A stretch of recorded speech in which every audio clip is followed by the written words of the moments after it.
She became the first woman ever sentenced to die in America's electric chair.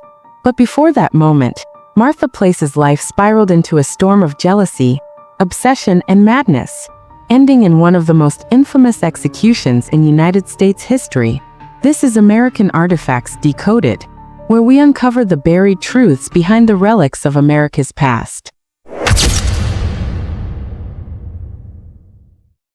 Martha Garretson Place wasn't always a name tied to infamy. She was born in 1849 into a harsh and unforgiving world. Like many women of her time, she struggled to survive, working as a house servant, moving from job to job, trying to carve out a life in a society that showed little mercy to poor women.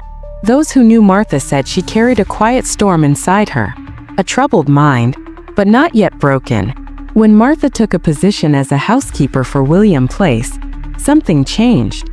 She grew attached, too attached, especially to William's teenage daughter Ida. To Martha, Ida wasn't just a stepdaughter. She was a rival, a threat, a living reminder of everything Martha believed she could never be. By 1898, Martha's jealousy had twisted into something darker. Neighbors reported shouting. Friends noticed a change in her eyes, cold, distant, burning with rage. On February 7, 1898, Martha snapped. When William returned home, the house was in chaos. Ida was found lifeless, and Martha lay on the floor, gasping after a failed attempt to end her own life. The trial gripped the nation. A woman accused of murder, especially this kind of crime, was almost unthinkable in 19th century America.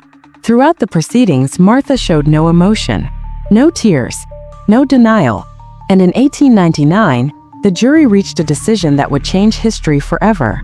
Martha Place would become the first woman in American history sentenced to die in the electric chair. On March 20, 1899, Martha Place took her final walk down the cold corridor of Sing Sing prison. Warden Sage ordered that her skirt be replaced with trousers, a first for any woman, so the electrodes could be properly attached. At 11:01 a.m., the switch was thrown.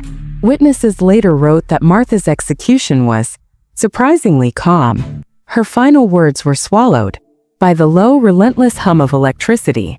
Martha Place's death sparked a national debate. Should women be executed? Was the electric chair truly humane? Or was Martha Place simply the product of a society that failed her long before her final day? More than a century later, her story still echoes, a chilling reminder of how jealousy, fear, and madness can destroy lives. Thanks for watching American Artifacts Decoded, where history's darkest relics reveal their secrets